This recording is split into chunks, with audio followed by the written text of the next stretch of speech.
Views increase হচ্ছে না কোনোভাবেই, 5টা 10টা ভিউজ এসে থেমে যাচ্ছে। যদি এই কথাটার সাথে আপনার মিলে যায় তাহলে আজকের এই ভিডিওটা আপনার জন্য। বন্ধুরা, আমি যে দুটো ট্রিক্স অবলম্বন করে আমার পুরাতন অনেক ভিডিওতে ভিউজ বাড়াতে সক্ষম হয়েছি, ইভেন এখনও সেই ভিডিওগুলোতে ভিউজ আসতেছে। আপনারা আমার চ্যানেলে ঢুকে ভিডিওজের মধ্যে ক্লিক করে ফিল্টার করে মোস্ট পপুলারে লিখে ফিল্টার করে মোস্ট পপুলার ক্লিক করে আপনারা দেখতে পারেন যে ভিউজ কিভাবে বাড়ছে আমার পুরাতন ভিডিওগুলোতে। এগুলোতে কিন্তু মাঝখানে ভিউজ থেমে গিয়েছিল, 100টা 150টা ভিউজ এসে থেমে গিয়েছিল। তো আমি কোন ট্রিক্সটা কাজে লাগিয়েছি সেটা আপনাদের সাথে শেয়ার করব।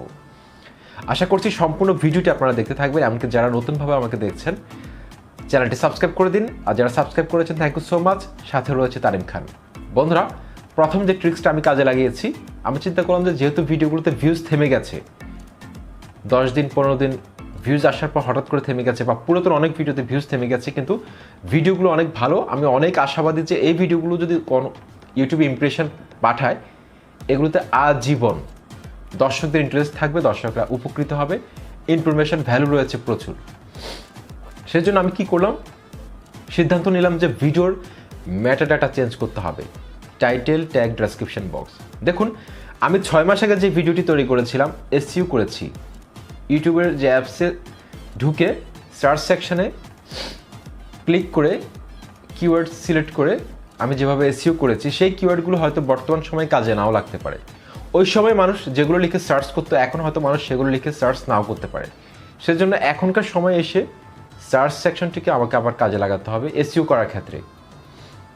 কোন কিওয়ার্ডের সার্চ ভলিউম কীরকম, কম্পিটিশন কীরকম, এগুলো আমাকে আবার রিসার্চ করতে হয়েছে। এগুলো ভালোভাবে রিসার্চ করে ভিডআইকিউ, তারপর হচ্ছে টিউববারি, এস সুপার টুলস, বিভিন্ন অ্যাপসের সহায়তা নিয়েছি যেগুলোর মাধ্যমে সুন্দরভাবে এসইও করা যায়। সেই অ্যাপসগুলোর মাধ্যমে আমি এসইও করে আবার টাইটেল, ট্যাগ, ডেসক্রিপশন বক্স বসিয়েছি। এতে করে কি হবে, আপনার সেই ভিডিওটি, যে ভিডিওটির ভিউজ থেমে গেছে, সেই ভিডিওটি নতুনভাবে ইন্ডেক্সিং করা হবে। ইউটিউব নতুনভাবে সেই ভিডিওটির দর্শকদের সামনে পৌঁছাতে থাকবে। দর্শকদের সামনে উপস্থাপন যখন করবে তখন কিন্তু দর্শকরা কিন্তু আপনার ভিডিওটি আবার দেখবে। দ্বিতীয় যে ট্রিক্সটা কাজে লাগিয়েছি সেটা হচ্ছে থাম্বনেল পরিবর্তন করেছি।